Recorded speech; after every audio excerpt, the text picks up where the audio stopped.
internships at edutech platforms like Google, and currently I'm closely working with Canada-based international startup named Swarm Zero, where I'm building AI agents in the decentralized AI domain, and I also build use cases, and that is why here I am to deliver a session on product documentation.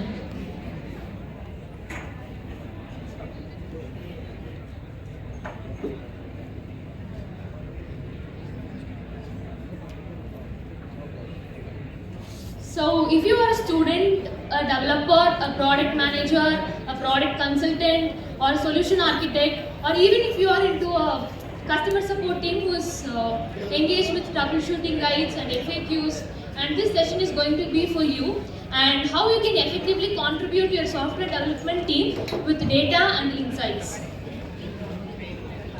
So I like this specific saying by somebody. I'm not sure about who said this, but while I was going through my Reddit feed, I came across this saying. So that is, a well-written documentation is better than any online course to learn a framework, tech stack, library, etc.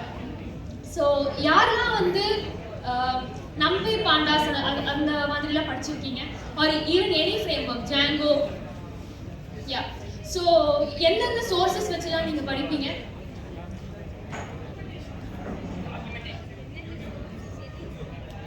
Okay. So majority of the students வந்து என்ன சொல்லுவாங்க அப்படின்னா, like they like to consume videos more rather than reading out blogs or rather than looking at the official product documentation. But the truth is that if a company has their product documentation very well, an edutech platform doesn't need to build a course for a particular product, so that a student can learn or a developer can integrate, or even like other people can, even beginners can easily understand your product. And in the right hand side I have a meme there. So everybody wants to open a new issue. That is mainly because they don't want to read the documentation of a particular product. Without knowing the user manual, they come and they open a new issue. Like this is very prevalent in open source projects, right? And since this session is tailored to AI product development and AI product documentation, let us see some 5 key differences between traditional software and AI software. So these are the 5 aspects that I have told. So first one would be data dependency, development approach, testing and validation, explainability and life cycles. So if we have a traditional software that doesn't involve AI, it is not much dependent on data. But whereas AI is solely dependent on data. And AI product building is very iterative and it is very continuous in terms of life cycles, so that it needs maintenance more than traditional software like mobile app development, web development, etc. And then explainability. These traditional software have very clear logic and very abrupt use case that even a beginner can understand. But whereas now the trending AI products, even OpenAPI doesn't have some transparent code. But Elon Musk made a bold move by making their AI model called Grok open source. So that are the few steps that our world is moving towards AI transparency. And as everyone knows, there is a product development life cycle, and same as that we have a life cycle that is for documentation development as well. Split it into 3 main phases with the 2 we have analysis and planning. So and then in the second phase we have design and development, and in the third phase we part is very important in a documentation, and that is where we are going to connect this session, so that to the trend, and it makes beginners adapt to the trend by converting complex ideas into actionable insights.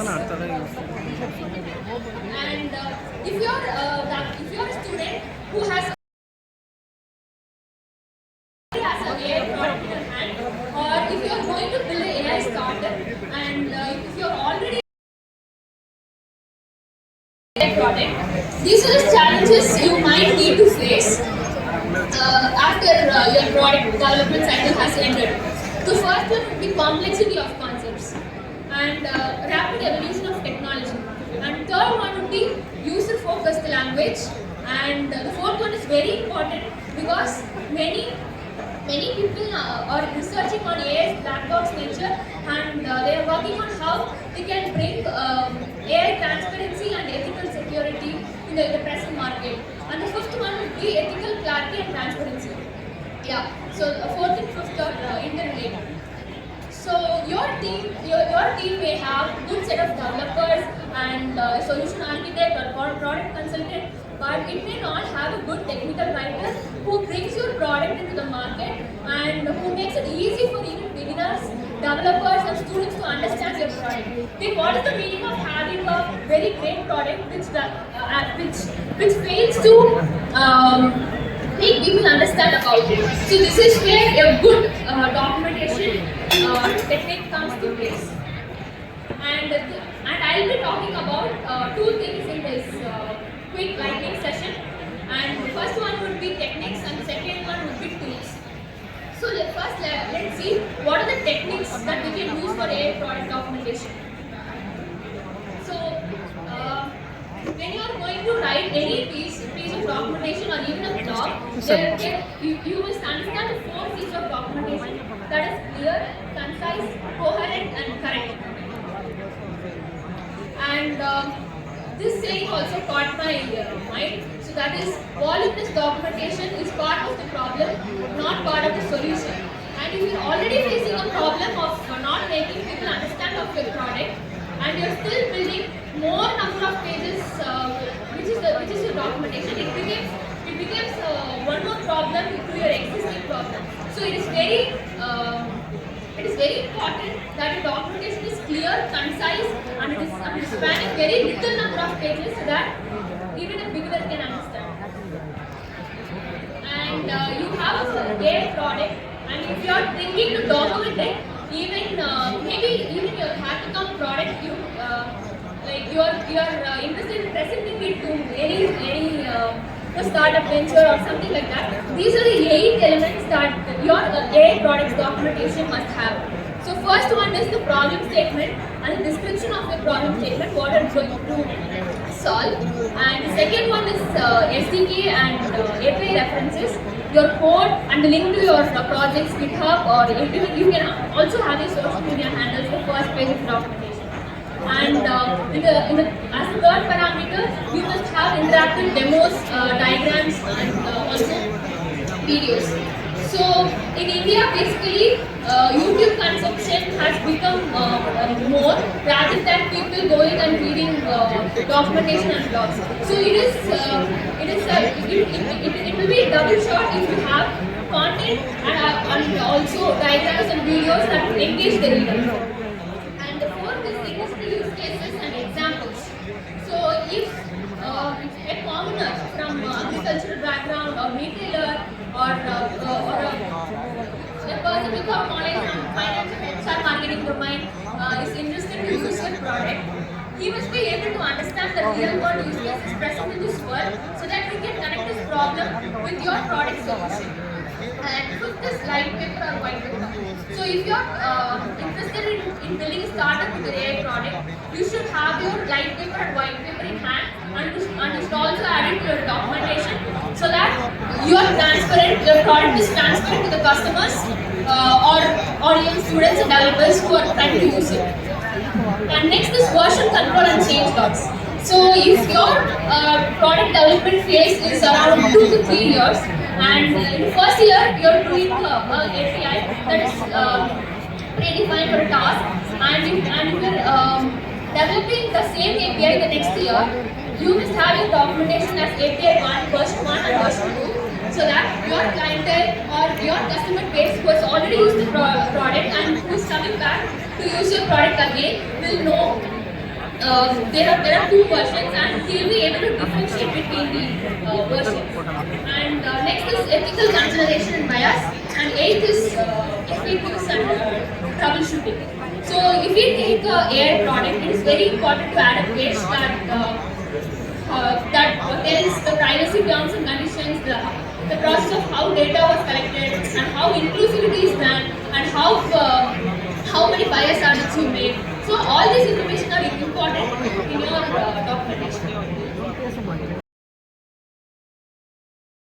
Scale our documentation into a standard that is already available and that is pre-framed by companies, top leading companies. So about Google Developer Documentation Style Guide, and like Google Style Guide, there are many style guides like. The first 5 in the list are the most used ones by developers and technical writers or documentation engineers to have a compliance or have a specific tone of brands or have a consistency in their documentation. So today I will be briefing and I will be giving you some 2 to 3 examples on Google Developer Documentation Style Guide. So, if you go to developers.google.com or the official site where around 200 to 250 pages of documents, but let me try to condense it and let me try to boil down the points what Google Developer. So there are basically 6 sections in the documentation itself. So first one would be grammar, formatting, and how you can write good domain names, and how you can file, how you can name your files that is easily understandable by other developers. To tell when you are doing a documentation for a product. So use a simple language, be clear and concise, use active voice rather the structure, use listed tables and use diagrams for better clarity, and also write accessible content that can be digestible by a diverse set of audience across the world. And these are some examples of using Google Style Guide. So in the first example, you can see that a closed network is a kind of multi-stage circuit switching network, first formalized by Charles Close in 1952. But what is not recommended is if you are highlighting a particular terminology, whereas only keeping it in italics is enough in your documentation. No, like only you bold the headings and the headings of the bullet points in your documentation, right? So this is one of the examples, easy examples that you can understand and you can implement in your writing. And the second is file naming conventions. The recommended is having a name, underscore, a subname, and the extension. What is not recommended is not using underscore or not using a delimiter within the file names, right? And then the third one is very, very important, so that as an engineer or as a technical person, you must be very confident with expressing terminologies, and you must ensure that it is precise and accurate without any inaccuracies. So the recommended is extract a zip file. You must write it like extract a zip file, and it is not unzip a zip file. So it is an incorrect terminology. So these are the few things that you should correct, so that any kind of product is given to you or any kind of topic is given to you, you represent it very well. And this is the last example of this style guide. And you are writing a tutorial for a code, and you are given and you have 2 methods to write it. So first, you give a very small description of the code. You make a reference to it, and then you proceed with the code. That is first method. The second method is that you write a small description of what the code tries to tell. You give the code, and finally you give the reference link. But what is not recommended is don't end the introduction to the period. So that is very abrupt, and it is not visually appealing for any user who uses your product. And this is the statistics from Click, and this shows why consistency is very important for a product, not only product, any event. or any kind of small thing you are doing, consistency is very important. So they tell that 85% of organizations have their own brand guidelines, but only 30% follow them. And this is impact on the product, and as a result many people get frustrated by the inconsistencies of the product, and they end up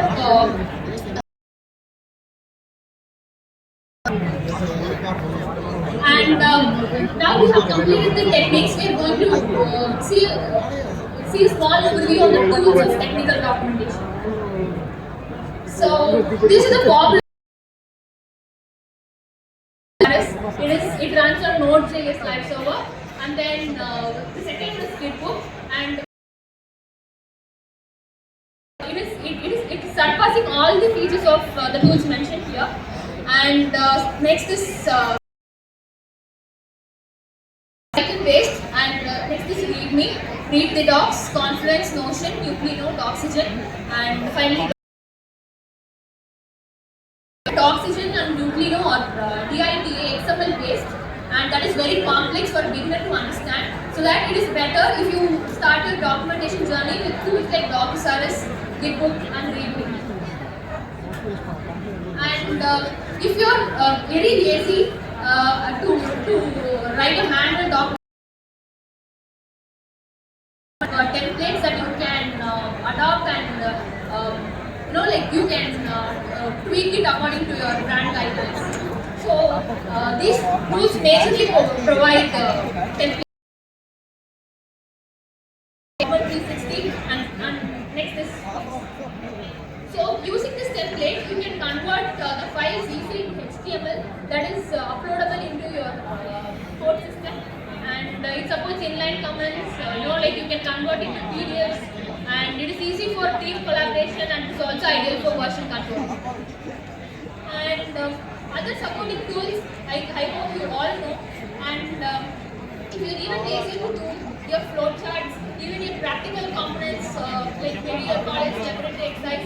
So Knowledge Chart is a tool where you give a prompt, which how you give to ChatGPT, and it creates a flowchart by itself without needing the intervention of yourself.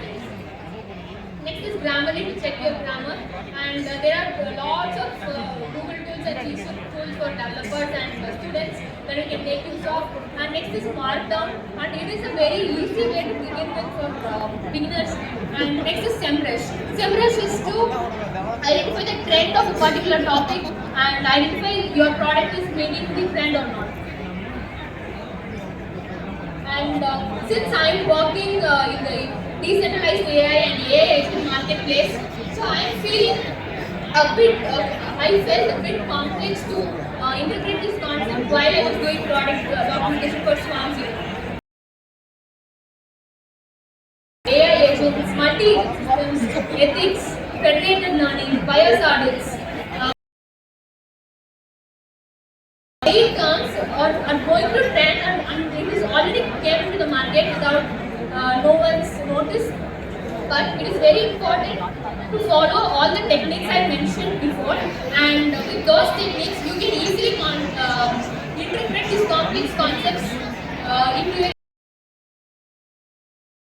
and inclusive for everyone. And I'm still in my early career stage. That is, I'm just the first year student at MTech, and so when I started, I had so much of complexities in my mind. But having a good consistent plan and a good knowledge of how to align things helped me to make a career out of this. And like even if you are a creative person and who is also wanted to of the creative skills and technical skills, technical documentation would be a very good career for you. And as the statistics of US News Money says, 6.9% of employment growth for technical writers is expected to grow between 2022 and 2032. Like many people are afraid that since the intervention of ChatGPT, my job would be closed or I would be fired. But it's not the case. After ChatGPT has come, it has become writers, and it is not going to give you anyone's job. And these are the roles that you can make if you are a technical documentation specialist. So you can interact with developers, you can frame marketing strategies, and you can also frame use cases. And recently, my use case and my documentation was featured by Llama Index themselves. And you can scan this QR code and you can view my work. And you can see how I use the standards that I explained so long. And yeah, so if you want to discuss with me about data science and how product documentation to make it as a career, you can contact me via my LinkedIn, and this is my mail ID. Thank you so much. And if you have any questions, you can ask me right now.